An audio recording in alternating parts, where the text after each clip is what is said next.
আচ্ছা মা, মর্ত কোনটা? উপরেরটা, উপরে।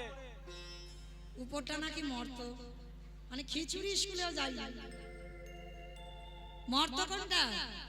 হাট, হাট, নিচে নিচে পাতাল। তাহলে যেটাই আছে, যেটা আপনারা বসে আছেন, যেটা আমি দাঁড়িয়ে আছি, এটা হচ্ছে মর্তধাম। তা দেবর্ষি নারদের ইচ্ছা একটু মর্তে যাবে।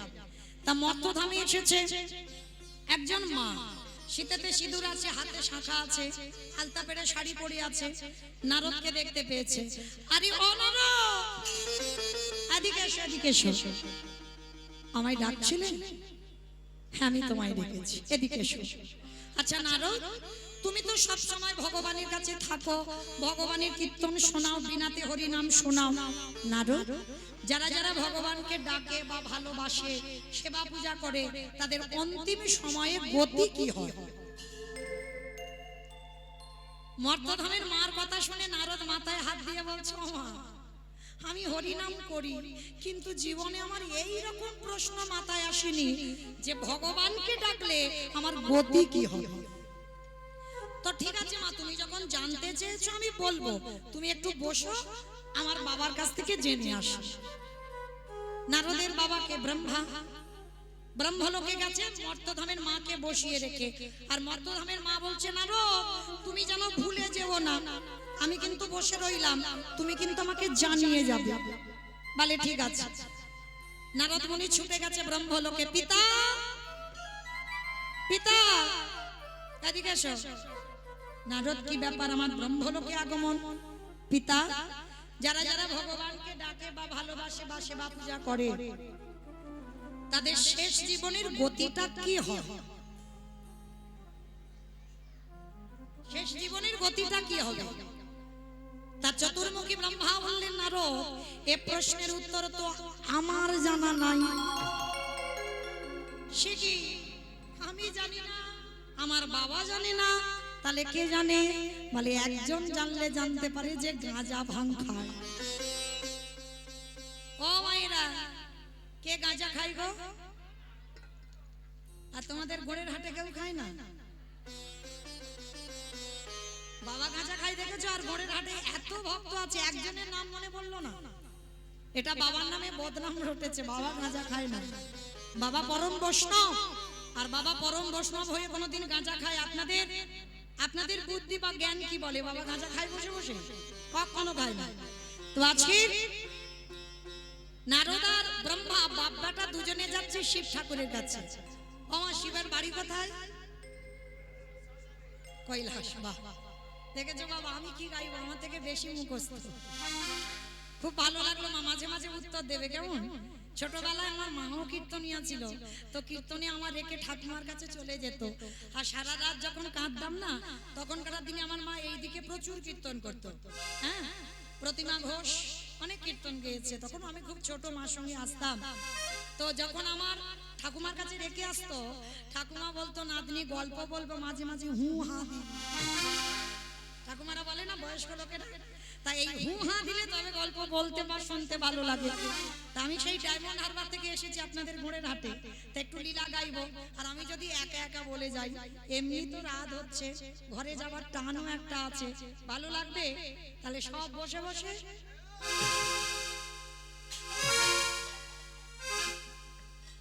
ঘুম পাবে না, ওই জন্য মাঝে মাঝে একটু আমি বলবো, একটু হু হা দেবে, ভালো লাগবে। তাহলে শিব ঠাকুরের বাড়ি কৈলাস। কৈলাসে নারদ আর ব্রহ্মা গেছে, গিয়ে বাবাকে খুঁজে পাচ্ছে না। নন্দী বলো, ভেঙ্গি, আরে বাবা কোথায়? ও বাবার তো কৈলাস ছাড়া একটা খুব প্রিয় জায়গা আছে, বলো তো কোন জায়গা? বাবা শ্মশানটা খুব প্রিয়। আচ্ছা, আর একটা প্রশ্ন, বাবার বাহনটা কি? ইঁদুর। ইঁদুর, বাবার বাহন নাকি ইঁদুর? ষাঁড় মানে বৃষ। এইবার ধ্যানা যোগে দেখছে বাবা কৈলাস ছেড়ে শ্মশান, আর শ্মশানে গিয়ে কি করছে জানো? বাবা ঘুরে বেড়ায় ষাঁড়ের পিঠে, ও বাবা চড়ে বেড়ায় ষাঁড়ের পিঠে। আমার বাবা বুড়ো শিবি গো বাবা বুড়ো শিব আমার বাবা বুড়ো শিবি গো বাবা বুড়ো বাবা চড়ে বেড়ায় ষাঁড়ের পিঠে, ঘুরে বেড়ায় ষাঁড়ের পিঠে, আমার বাবা বুড়ো শিবি গো শিবি গো। ওই মন্দিরের বাবা বুড়ো শিব গো মন্দিরের বাবা বুড়ো শিব গো মন্দিরের বাবা বুড়ো শিব। আরে শ্মশানে মশানে থাকি ছাই ভাষ্য গায়ে মাখে, শ্মশানে মশানে থাকি ছাই ভাষ্য গায়ে মাখে, শ্মশানে মশানে থাকি ছাই ভাষ্য গায়ে মাখে, শ্মশানে মশানে থাকি ছাই ভাষ্য গায়ে মুখে হরি হরি বলে গো হরি হরি বলে, মুখে হরি হরি বলে গো হরি হরি বলে। চড়ে বেড়াই ষাঁড়ের পিঠে, বাবা ঘুরে বেড়াই ষাঁড়ের পিঠে, আমার বাবা বুড়ো শিবি গো শিবি গো। ওই মন্দিরের বাবা বুড়ো শিব গো মন্দিরের বাবা বুড়ো শিব গো মন্দিরের বাবা বুড়ো শিব। নারায়ণ নারায়ণ নারায়ণ। হে ভোলেনাথ, বড় দায়ে পড়ে ছুটে এসেছি তোমার শ্মশানে। কি ব্যাপার নারদ? মর্তধামের এক মা জানতে চেয়েছে, যারা যারা ভগবানকে ডাকে, ভালোবাসে, সেবা করে, একাদশী করে, তার শেষ জীবনের গতিটা কি হয়? বাবা ভোলানাথ হেসে বলছে, নারদ, হে প্রশ্নের উত্তর তো আমার জানা নাই।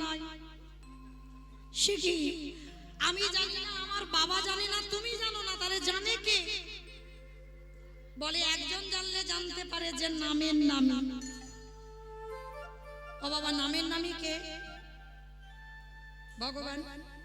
যার নাম শুনছেন, যার নাম গাইছি, বলে চল চল। এইবার বৈকুণ্ঠপতি নারায়ণের কাছে গেছে কে? বাবা ভোলানাথ, ব্রহ্মা আর নারদ। তিনজনে গিয়ে ডাকছে, প্রভু প্রভু বলো, যারা যারা তোমায় ডাকে, ভালোবাসে, সেবা পূজা করে, তাদের অন্তিম দশাটা কি হয়? করজোর করে বৈকুণ্ঠপতি নারায়ণ বলছে, নারদ, এ প্রশ্নের উত্তর তো আমার জানা নাই। শিখি, তুমি ভগবান, তোমার নাম ত্রিভুবনে জীব গায় শোনে, আর তুমি জানো না? বলে না। তবে হ্যাঁ, তোমার এই প্রশ্নের উত্তর তারাই দেবে। কারা প্রভু? যারাই আমার নামে ভালোবাসে, যারাই আমার নাম বদনে উচ্চারণ করে, ওই যে শয়নে স্বপ্নে নিদ্রায় জাগরণে,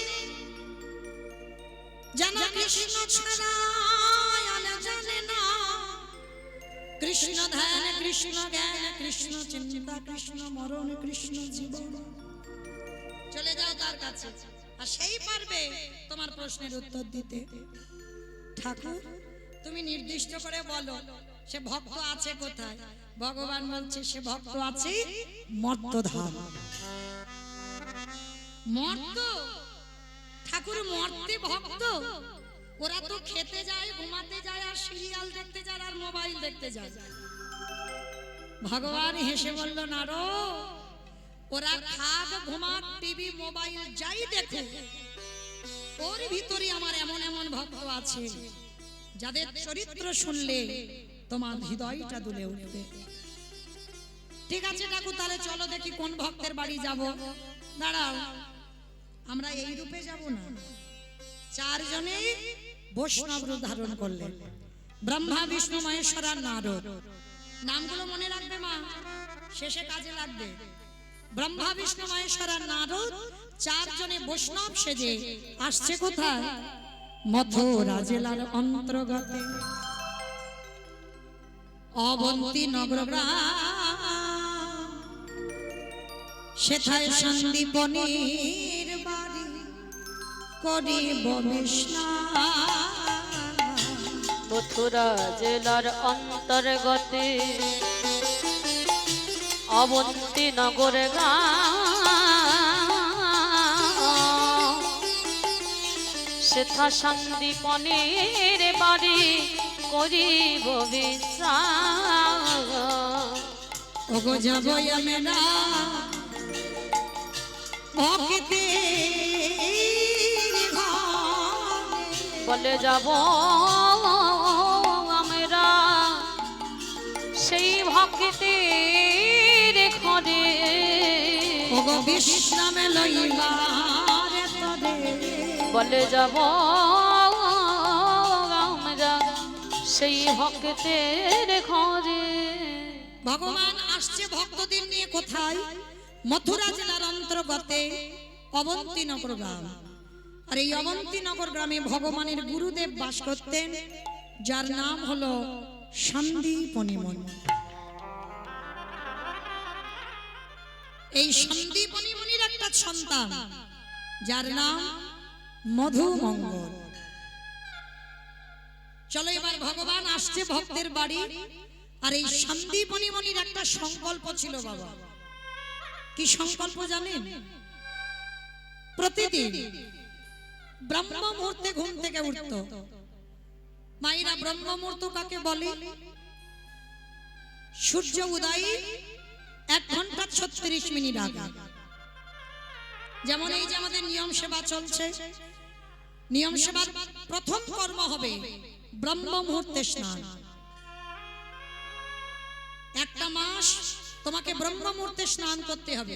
আর বাবা, যারা আমরা ভজন জগতে নেমেছি, যারা গুরু মহারাজদের চরণ আশ্রয় করেছি, দেখবেন সারা দিনে বহুবার আরতি হয়, সেবা লাগানো হয়, ভোগ লাগানো হয়, কিন্তু এই ভোরের বেলা যে মঙ্গল আরতি, এর মতো তৃপ্তি তুমি সারা দিনে যতবার আরতি করো না কেন, সেই তৃপ্তিটা তুমি পাবে না। কারণ ওই ভোরের বেলার পরিবেশ আর অন্য সময়ের পরিবেশ আকাশ আর পাতাল বাবা।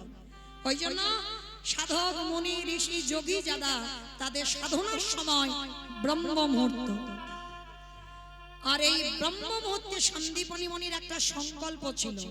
কি সংকল্প? প্রতিদিন যমুনা স্নান, আর স্নান করে পোশাকটা ছাড়বে না বাবা, ওই ভিজে কাপড়ে থাকে, দরজার ধারে বসে বসে কাঁদে। কেন জানো? ভগবানের জন্য নয়, সংসারের জন্য নয়, নিজের জন্য নয়। তাহলে কাঁদে কার জন্য? প্রতিদিন কাঁদে আর বলে, দয়াময় আমার দুয়ারে তুমি একটা অতিথি পাঠাও। আগে অতিথি সেবা, তারপরে মাধুকরী করে ভগবান সেবা, তারপরে নিজের সেবা। আর যেদিন সন্দীপনী মুনি অতিথি সেবা দিতে পারে না, সেদিন ভগবানেরও সেবা দেয় না আর নিজেও কিছু গ্রহণ করে না।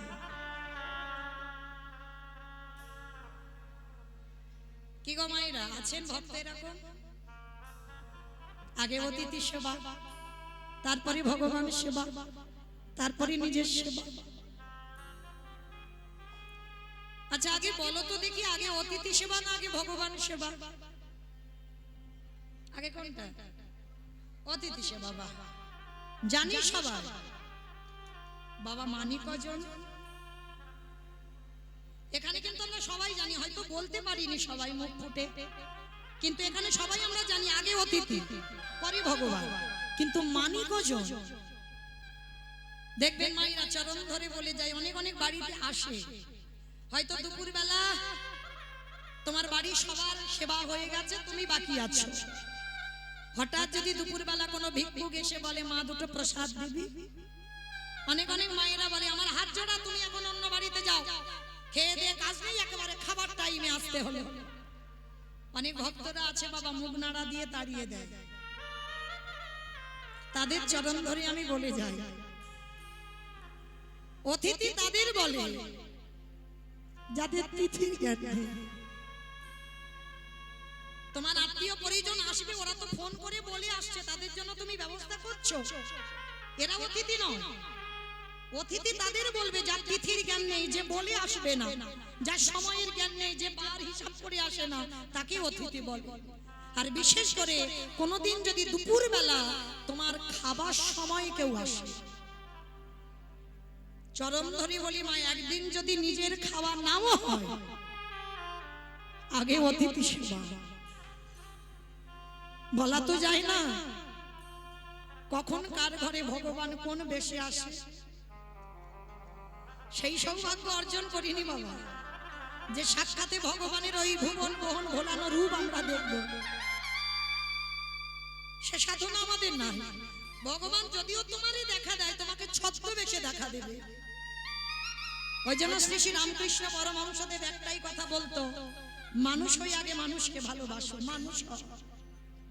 আর যদি তুমি মানুষকে ভালোবাসতে না পারেছো, যদি তোমার মধ্যে মানুষের জন্য ঘৃণা এসে যায়, কোনোদিন তুমি ভগবতমুখী হতে পারবে না।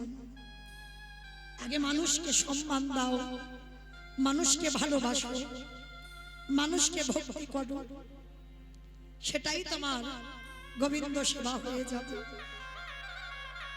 তাই দুয়ারে যদি আসে, মনে রাখবেন বহু বহু জন্মের সাধনার ফলে তোমার দুয়ারে দুপুর বেলা খাবার সময় অতিথি আসে। তো আজকে সন্দীপনী মুনির সংকল্প, তা আজকের দিনটা কেমন দেখেন বাবা। যেদিন আমার ভগবান ভক্তের বাড়িতে আসছে, সকালবেলা 3 জন বৈষ্ণব সেবা হয়ে গেছে। সন্দীপনী মুনির মনে বড় আনন্দ, যাক বাবা, রোজ রোজ একটা করে বৈষ্ণব সেবা দিই, আজকের আমি 3টে বৈষ্ণব সেবা দিয়েছি। ভিক্ষা করে যা পেয়েছে নিজে রন্ধন করে গোবিন্দ চরণে নিবেদন করেছে। ভোগের ডালাটা দিয়ে বলছে, ঠাকুর ছোটবেলা থেকে তোমায় দেখেছি, ছোটবেলা থেকে তোমায় ভালোবেসেছি, বলো না আমার ডাক তোমার কানে যায় না? ওগো দয়াময়,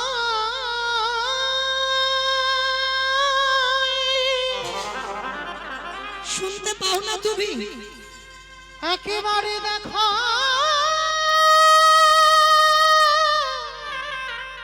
দেখা দাও। আর যে পারি না দাদা। ওগো তুমি নাকি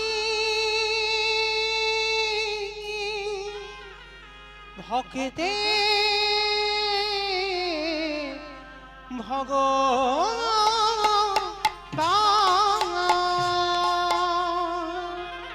বলো না দয়াময়, আমি কোথায় গেলে তোমার আমি দর্শন কোথাও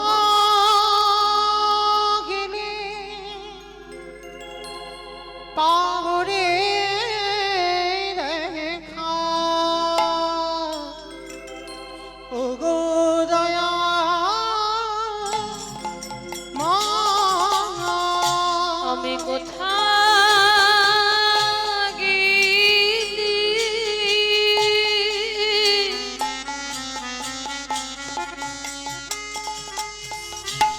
পাবো রে দেখা, দেখা ওগো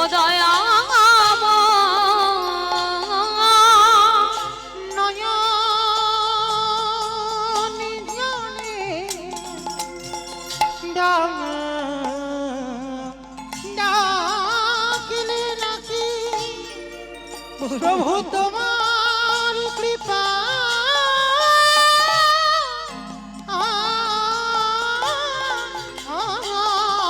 ওই নয়ন চলে